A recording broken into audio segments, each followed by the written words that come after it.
Kyle, congrats. I think you got a TKO and a decision win tonight. Yeah, felt like it. That end of the first. I dropped him. I was thinking about conserving some energy, but then I saw his eyes rolled. Both of his arms, he kind of turned away. Both of his arms kind of straightened out to one side. And so I was like, I'm gonna let it go. Then I'm gonna empty the clip. And then Dan stepped in. I'm like, yeah, I got up. I thought I won. I saw Matt trying to get up, kind of stumbling. So I went over to help him, back to his corner, thinking the fight was over. And then Dan's like, no, get back to your corner. I was like, okay, I'll leave him alone. And then I get back there. My coach comes in. My fiance comes in. My fiance usually only comes in at the end of the fight. She's, so we're still thinking we won. We're kind of halfway through the break, and they're like, no, you're going back in. So we didn't really get the stool. Didn't really get a chance to kind of slow down and control my breathing and stuff. We just kind of went right back out into the second round.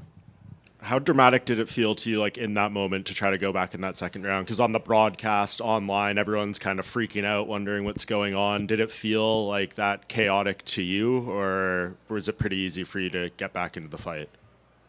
I'd say it was pretty chaotic. It was, my adrenaline spiked.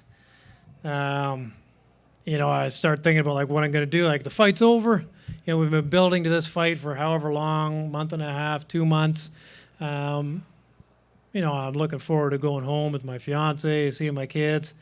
And then like, no, you got to turn right back around and keep fighting this man. But I knew, I was tired. I kind of emptied the gas tank at the end of the first. But I knew I'm going to go into this second round. I know I'm not going to give up. I'm not going to quit. He's not going to put me away. And that second win is going to come at some point, and I'll keep pushing through. They had Mark Ratner on the broadcast when this was all going on. He basically said, this was Dan Miragliotta's mistake. And I think most people would agree with that. Do you feel like he, robbed you of a TKO win here or a different kind of victory? It is what it is. I won the fight. I don't hold anything against Dan. Dan's always been a great guy. I think he's a great ref. I would have loved to have the TKO win. But either way, at this point, I fought an extra 2 rounds.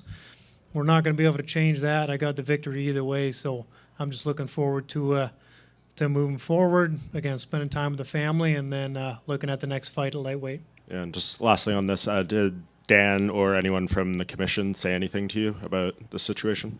Not yet, but we've been pretty busy with media stuff and pictures and all that stuff. So we'll see. I'm sure somebody from the UFC or the commission will come by and kind of fill me in. But yeah, not as of yet. Kyle over here. Because of what happened, is that something you keep in mind next time if you happen to get Miragliotta as a referee? Like, is that something that you might want to avoid in the future? Just because, let's say you didn't get the TKO here, and Matt ends up winning. Things would be a lot different. It would be a lot different. Yeah.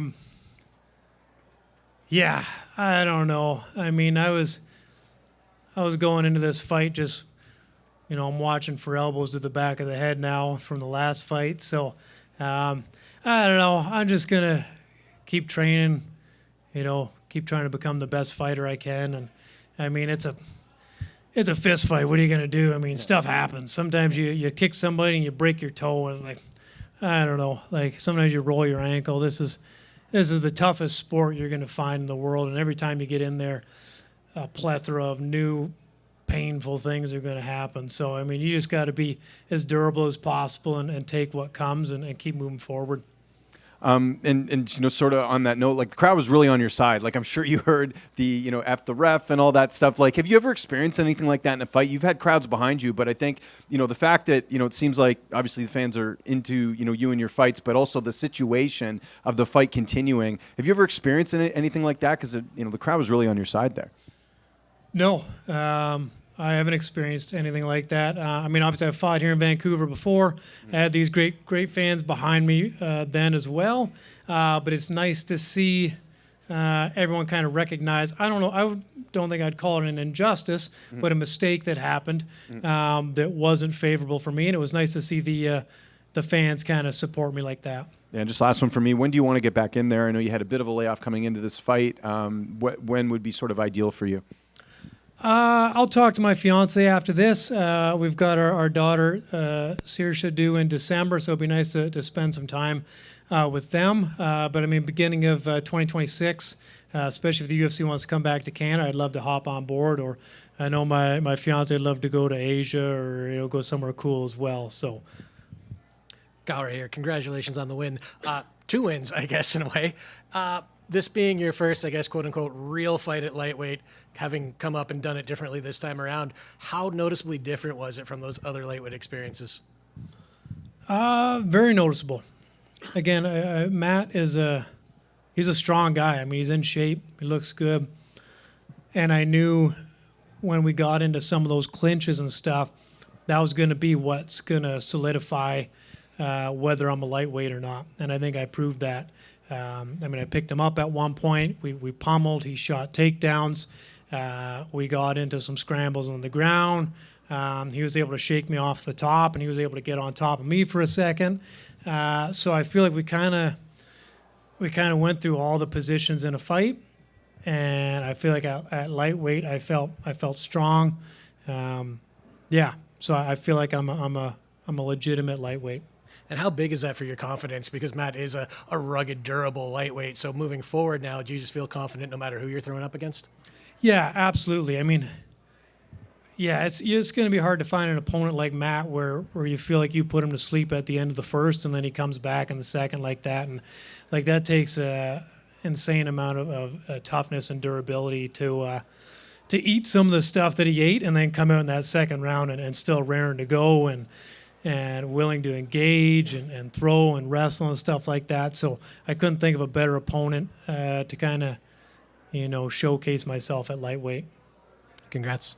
Thank you. Kyle, talk to me about your high kicks. Early on, you didn't seem to have a lot of success with it, but you continued on with it, and it paid dividends later and on the fight. Can you talk about the strategy and why you had the confidence to continue with it? Yeah, I mean, the strategy really comes down to me wanting to kick him in the head. Just missed a few times, and I know I got a good high kick, and his head looked kickable, so I kept throwing it, and we finally got there. Awesome. In the second round, he takes you to the ground. Were you worried at all? No. Again, being lightweight, I knew it may feel different with a bigger guy on top of me, but I still had all my confidence.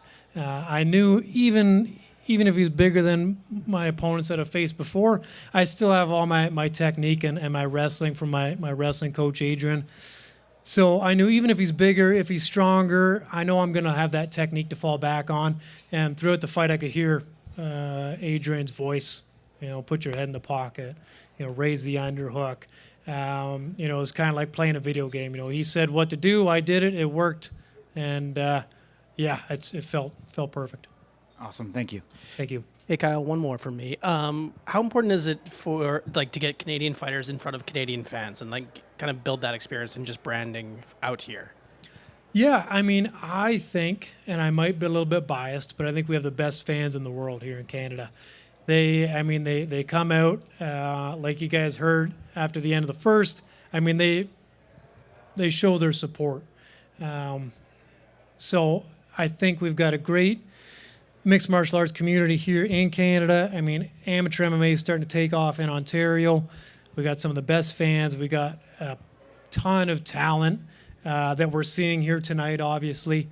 I think we are going to be the next kind of hotbed for mixed martial arts. So, watch out, Dagestan. The Canadians are coming.